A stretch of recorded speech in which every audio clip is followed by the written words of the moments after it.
tu veux qu'on introduise, on dit bah voilà, on est là, machin, et après on dit bah pourquoi? Ou Ok. non, n'importe. Ok, dans ce cas-là, c'est toi qui lance. Ok. On a passé des mois à consulter des experts pour préparer la mission Biosphère. Alors c'est barré, mais en même temps c'est tellement génial quoi. Notre objectif, c'est de vivre dans un écosystème autonome grâce au low-tech. Ça répond à toute une problématique qu'on se pose de la capacité d'adaptation. Rien ne leur fait peur, quoi. Et c'est ça que je trouve génial. C'est parti? C'est parti.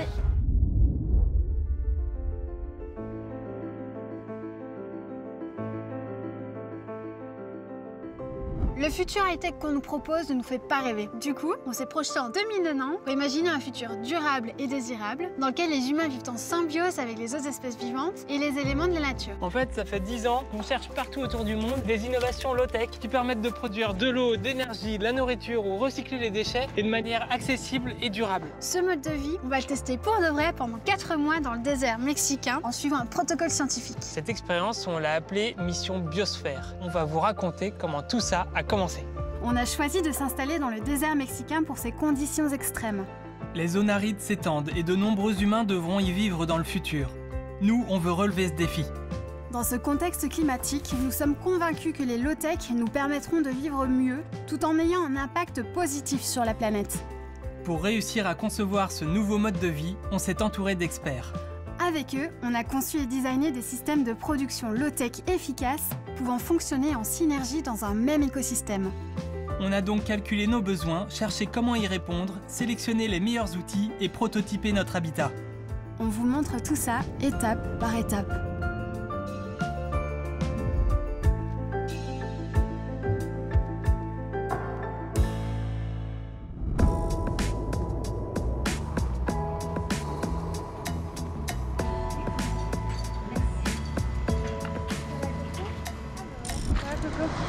On vient de traverser la France et on vient là parce que c'est là qu'il y a les spécialistes de la tente.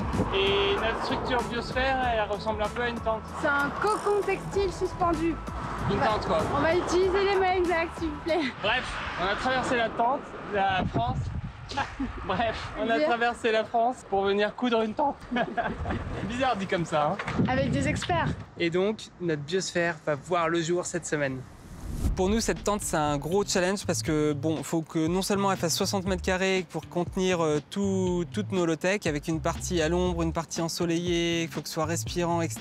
Il faut qu'elle soit légère pour le transport, du coup. Qu'on l'amène dans le désert et qu'on la monte juste à deux en quelques jours en plein cagnard, avec des crotales autour, qu'elle soit écolo, que ce soit que des matériaux biosourcés, et qu'elle tienne à 30 ou 40 km/h de vent. Et à des UV aussi. Et à des UV qu'on n'a pas l'habitude de voir en Bretagne. Pour répondre à tous ces paramètres, on a été aidé par des professionnels sensibles à notre projet, des experts de la tente tout-terrain.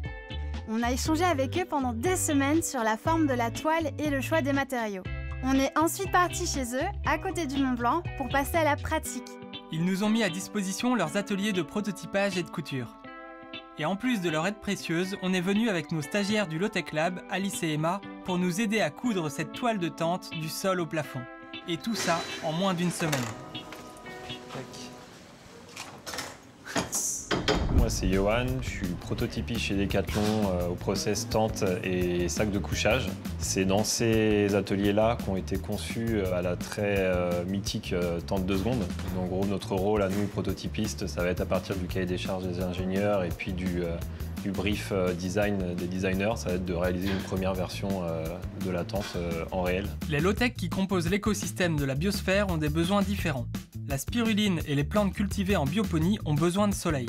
Par contre, les champignons, les larves de mouches soldats noirs et nous, on a besoin d'ombre. Du coup, notre tente devait être faite en 2 parties. Une partie qui laisse passer le soleil tout en protégeant les cultures de l'extérieur, un peu comme une moustiquaire. Et une seconde partie qui devait être opaque et respirante à la fois pour que le reste de la biosphère soit protégé du soleil mexicain. Et on a fait un choix osé, mais essentiel pour notre démarche. N'utiliser que des matériaux biosourcés. Le sol de notre tente est en toile de jute. La partie suspendue laissant passer le soleil est en coton. Celle qui fait de l'ombre est un mélange de coton et de lin. On a même fait des tests comparatifs des différents fils à coudre possibles et on a choisi le fil de coton car on s'est aperçu que la couture était aussi résistante qu'avec du fil en polyester. C'est bon, c'est vendu. Nous, actuellement, on n'a jamais trop testé sur du très très long terme, enfin sur plusieurs mois, des tissus 100% naturels. Donc là, c'est une super belle occasion d'avoir des résultats là-dessus sur la résistance aux UV, etc. Parce que vous êtes dans un milieu qui va être avec des conditions quand même un petit peu hostiles. Donc c'est vraiment l'occasion de tester, de voir si un habitat en 100% naturel, c'est quelque chose de viable. Vu comme ça Ça fait très faim. c'est pas rassurant. Ça fait faim, mais après, c'est pareil, le coton, comme tu disais, c'est plus résistant aux UV que du polyester, par exemple. C'est possible que ça tienne les 4 mois. Ok. J'ai travaillé, à partir de ta 3D, Caro, les extrémités. Là, c'est relativement simple pour la partie tout en longueur, parce que ça va être de l'assemblage sur 10 mètres de long, donc il n'y a pas de découpe à faire, etc. Pour les côtés, c'est un petit peu plus complexe, parce qu'on a vraiment une forme arrondie. Donc là, j'ai retravaillé ça en en indiquant toutes les lignes de couture là, que j'ai marquées en rouge. Ok, il faut un peu plus.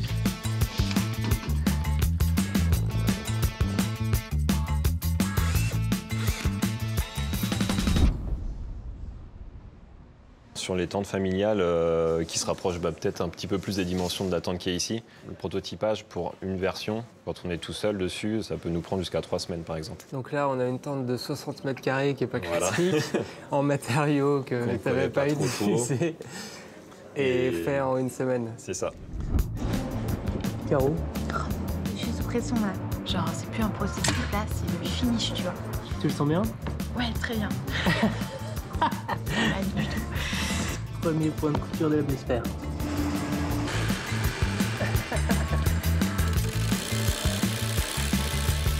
Tu choisis de me filmer le 3e matin. Justement, Tu veux voir ouais. mes cernes, c'est ça? Je voulais célébrer Les 20 ta mètres de nouvelle couture. compétence. Ouais, franchement. Ça fait 20 mètres de couture. Attention, plus que 3 cm. Découpe.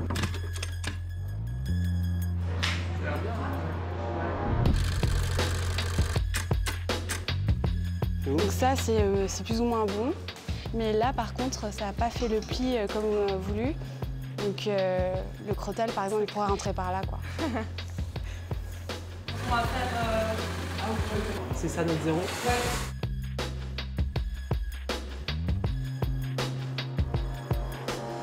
On arrive à la fin du workshop, plus que 24 heures. C'est le moment où je pense qu'on va faire des conneries. Statistiquement, c'est à ce moment-là que ça se passe. Attends, parce que je crois que je me suis trompée de côté. Putain, j'ai envie de tout recommencer. Là, erreur, la sangle qui devait être cousue côté intérieur a été cousue côté extérieur. Donc on l'enlève et on recommence. Et elle s'en est rendue compte au bout de 4 mètres, donc ça va parce qu'au final, 4 mètres de la sangle, Comme il exagère, de ouf. 2,50 m. Et ce qui est rien du tout parce que dès comme ça, on va en coudre 60 mètres, c'est ça?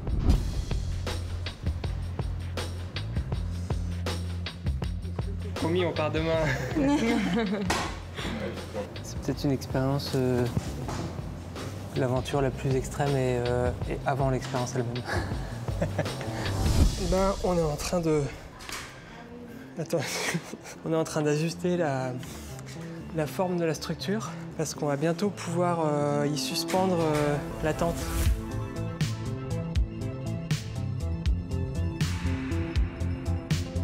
Grâce à une structure en bois, notre tente sera posée à même le sol, sans fondation, ce qui permettra de nous adapter à tout type de terrain et de limiter l'impact sur l'environnement. La plupart des éléments de la biosphère seront suspendus. On pourra ainsi faire évoluer le mobilier selon nos besoins sur place en ajustant simplement la longueur des accroches.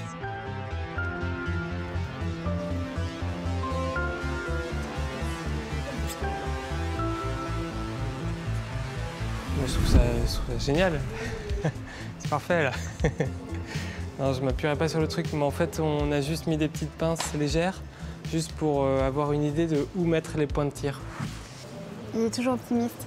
Je suis souvent en train de dire que j'ai peur et tout ça, je suis un peu négative, mais non, mais ça va le faire, ça va le faire.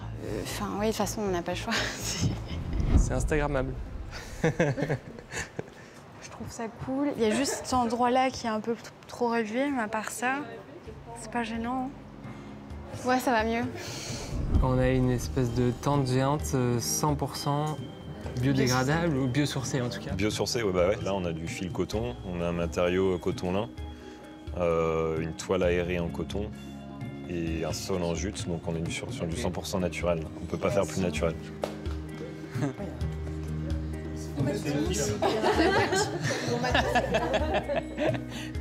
C'est vrai que de bosser sur des projets comme ça, bah, ça fait sens en fait d'essayer justement des matières complètement naturelles. C'est des informations qui vont être très importantes pour nous, pour derrière pouvoir utiliser ce nouveau savoir dans la conception des tentes, de tentes moins impactantes chez Decathlon. Quand tous les trucs vont foirer, la spiruline, les plantes et tout, on sera content de se retrouver là. À penser à rien. Là. Notre cocon textile était presque prêt. 100% biosourcé, il devrait limiter au maximum notre impact environnemental. Mais est-ce que ce sera aux dépens de notre confort? Ça, on ne le saura qu'après les 4 mois d'expérience dans le désert. La toile était cousue, on pouvait enfin monter entièrement le prototype de notre biosphère. Comme on l'a vu dans l'épisode 1 avec la spiruline et les légumes-feuilles, ce sont nos besoins nutritifs qui ont dimensionné l'espace nécessaire pour notre biosphère. Au tout début de notre projet, on avait dessiné une structure géodésique. Cette forme sphérique nous plaisait par sa simplicité de construction et sa résistance aux intempéries. Mais avec toutes nos cultures qui doivent s'étaler en longueur pour bénéficier des rayons du soleil, comme le bassin de 8 mètres carrés pour la spiruline ou les 10 mètres de rivière pour les légumes-feuilles, on a dû s'adapter. On a donc créé une structure allongée. Au final, c'est le premier dessin du dôme géodésique, étiré en longueur, qui a donné la forme actuelle de la biosphère. Après une semaine intensive chez les pros de la tente, on est revenu à Concarneau pour monter le prototype complet de la biosphère. Ce qui est bien au Low-Tech Lab, c'est qu'il y a toujours des stagiaires et des bénévoles motivés pour nous donner un coup de main. Alors cette semaine, on va construire toute la structure en bois ici et on va installer notre tunnel, notre cocon, donc la partie principale du cocon.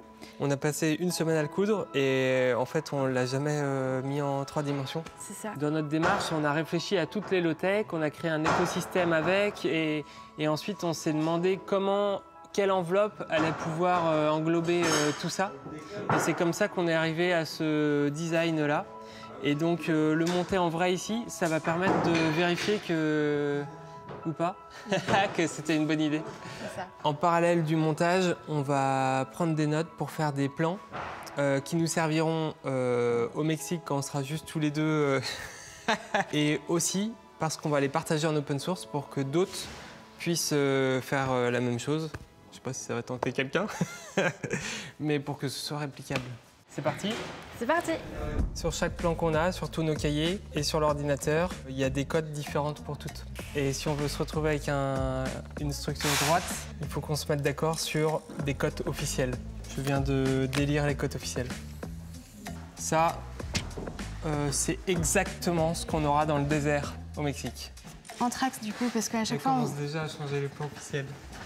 Ça fait haut, bas, haut, bas, haut, bas, haut. Nickel. Ça va être vissé là, et donc ça vient en butée contre là et là. Ça aide en fait les vis là à tenir bon. Donc on peut monter à plat dans le désert chaque section, et ensuite on les lève, on met ça, et hop, ça bloque en position. Ça c'est la théorie. Donc normalement ce sera pareil, mais il fera juste plus chaud.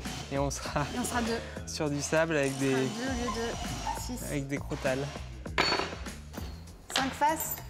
x2, 10. Les 2 premiers segments sont assez durs à agencer. Ah oui, après ça va être à 2, mais facile. une fois que tu en as 2, c'est facile d'en rajouter. Alors notre stratégie pour monter la structure à 2 dans le désert... C'est dans l'épisode numéro 5. Ou plutôt 6 dans les bonus, parce qu'on n'en a pas là pour le moment, ça va être un peu la surprise. Mais j'aimerais bien faire une technique japonaise, tu vois, où tous les segments ils sont fixés avec des cordes et on a juste à tirer la corde et il y a tout qui se lève d'un coup. Les Japonais font ça? Oui.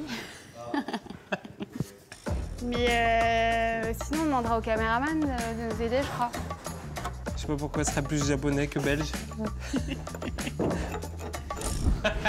Tu vois, je sais pas comment on va faire. Va falloir demander Allez, à des Caro, rancheros. détends-toi.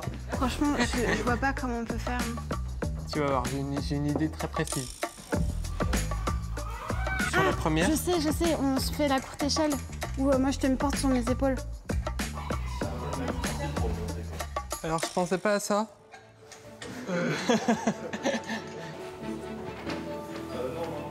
Et du coup, j'essaye de trouver une idée pour la rassurer.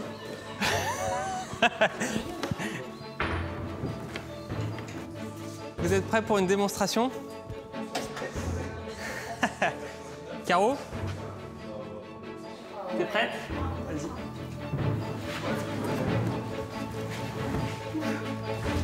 Alors, toi, tu la tiens bien droite.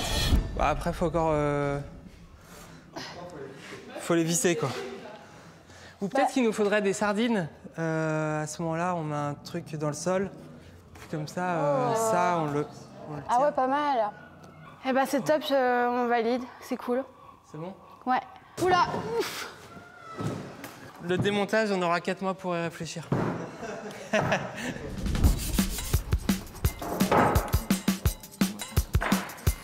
Ils sont pas en face, c'est quand même un peu content.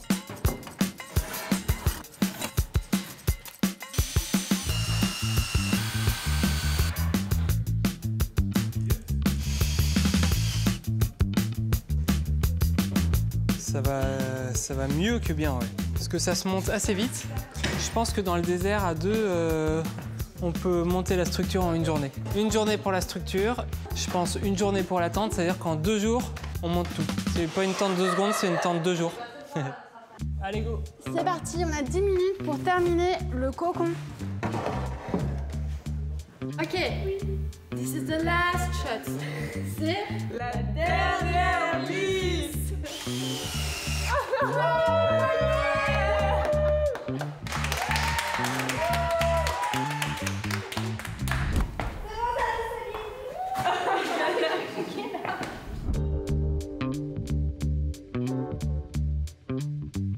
Le prototype de la biosphère est monté. On espère pouvoir le refaire à 2 au Mexique. Comme on se projette dans un futur low-tech, en 2090, on rêve d'un futur où le plastique à usage court terme aura complètement disparu de la planète. Du coup, notre défi pour la biosphère est de remplacer au maximum les matériaux pétrosourcés par des matériaux biosourcés et biodégradables. Pendant l'expérience, nous aurons sûrement un tas de choses à fabriquer et à réparer. Donc, pour éviter le plastique, on voulait apprendre à travailler des matériaux organiques.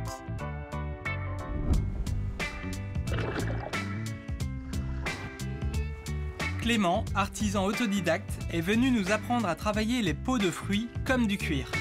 Il nous a montré les différentes formes et matières que l'on pouvait obtenir. Au départ, c'était uniquement pour pouvoir réparer nos sandales. Mais on a vite compris que ce savoir-faire pouvait être utile pour plein d'autres choses. Allez. Tu viens enlever la tête, le cul, tu essaies de prendre le cylindre au milieu et tu enlèves toutes les chairs, tu désinfectes bien tes peaux et tu les mets à sécher sous une presse et ensuite tu ressors avec du coup quelque chose de très fin, sans aucune eau. Donc, On utiliserait la peau de fruits pour tout ce qui est lanière. Ouais, et on utilisera du coup les peaux d'ananas comme ça, doublées avec du liège, tu vois. Waouh, magnifique. Et là, tu as quand même quelque chose qui est vraiment souple et qui a une bonne résistance. C'est trop beau, Clément. Merci. On devrait s'inspirer de tes coutures pour nous, nos finitions de tente. Ouais, c'est vrai. Ça bien solide.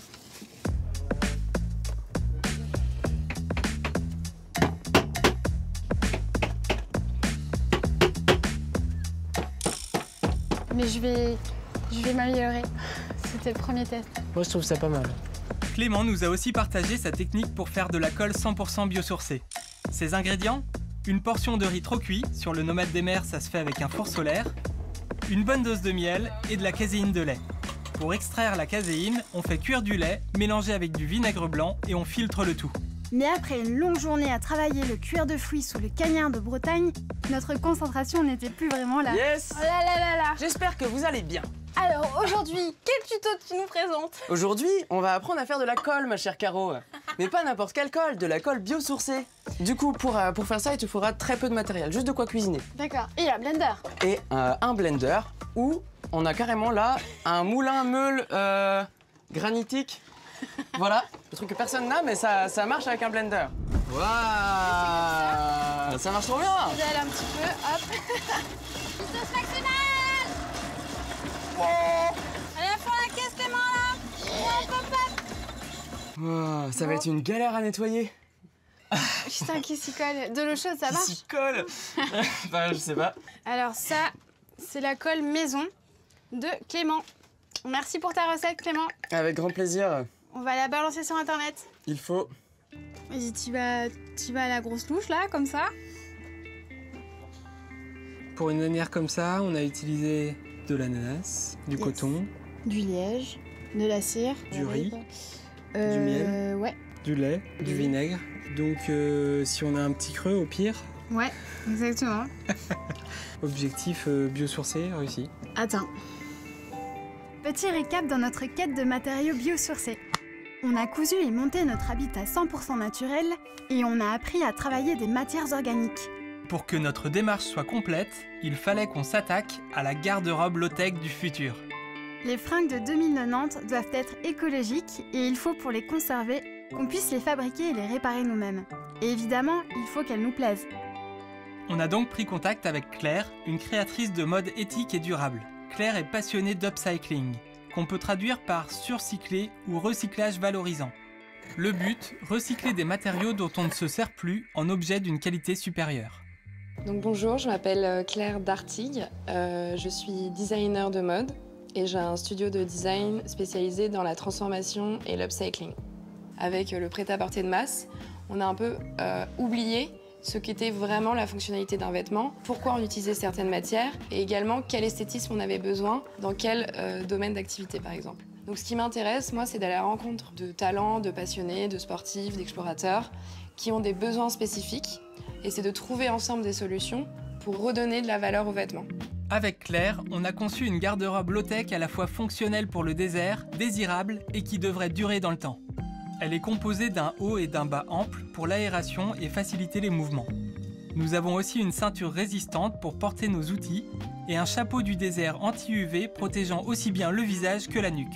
Et évidemment, on a choisi des matières biosourcées.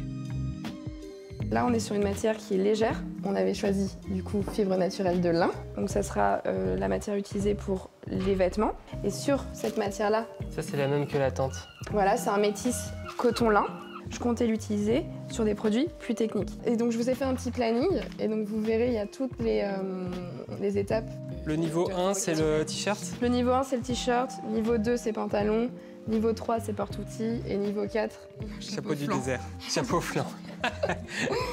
Voilà. Donc d'ici la fin de la semaine, défilé de mode. Défilé de mode. Dans la biosphère. Dans la biosphère. C'est parti ou pas? C'est parti. Bah ouais. Allez. Alors pas ton doigt devant le ciseau, ouais. Ah mais c'est bizarre la finition que j'ai faite par rapport à la tienne. Ah bon? Ouais, regarde. Il y a des coutures qui se sont bien passées. Bah on va refaire. Mais qu'est-ce qui s'est passé? Ah non. Alors, c'est le futur, ça te fait quel effet? Canon! C'est assez futuriste et assez élégant. Ouais, c'est vrai? Ouais. Yes! Ouais. Par contre, il faut aller travailler là, Coco. Bah oui, j'ai pas fini. Ouais.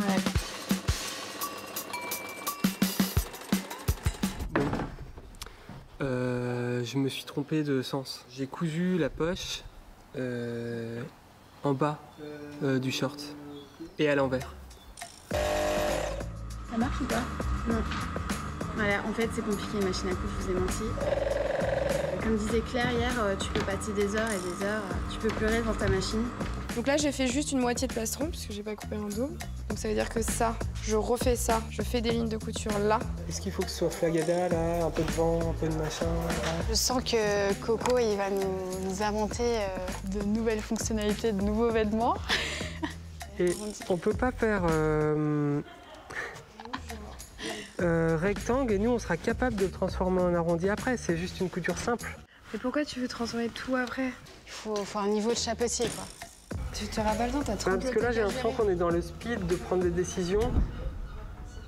Il y a des hauts et il y a des bas. On peut pas aller se coucher, réfléchir, est-ce que je veux arrondi, est-ce que je veux rectangle et tout. Ouf. Il est 16h. Faut réfléchir. On peut pas respirer là-dedans? On est le 4e jour. Claire, elle s'en va demain 15h. Je crois que je vais l'enlever. C'est bon, vous avez bien vu?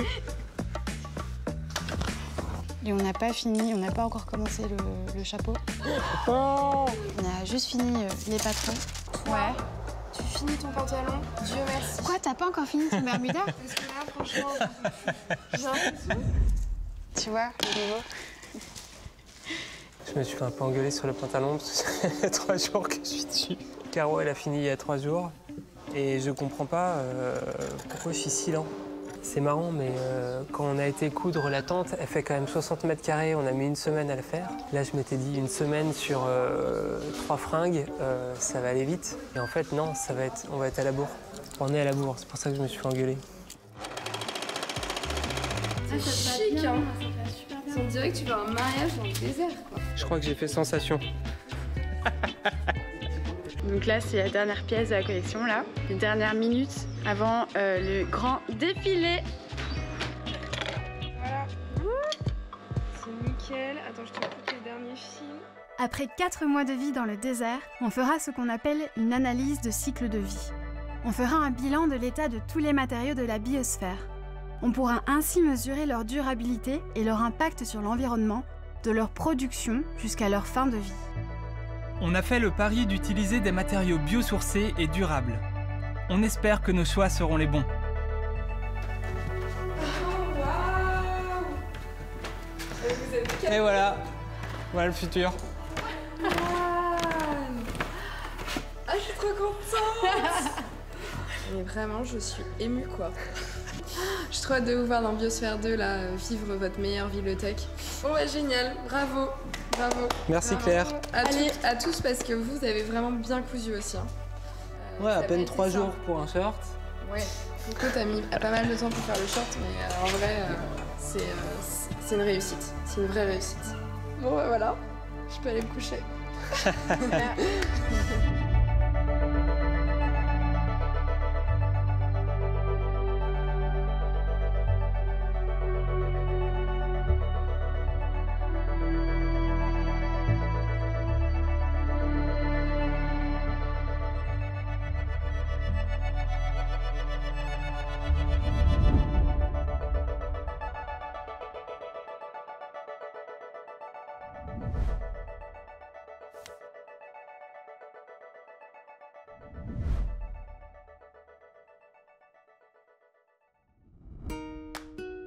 À l'heure où il est urgent de réinventer la manière d'habiter notre planète, nous sommes convaincus que les low-tech sont un moyen de changer notre rapport au monde. Après 6 mois de préparation, nous sommes prêts à tester notre biosphère dans le désert. Nous allons savoir si, même dans ces conditions extrêmes, grâce à tous nos savoir-faire, nous pouvons vivre bien, voire mieux. On sait que tout ne fonctionnera pas comme prévu. C'est le principe même d'une expérimentation.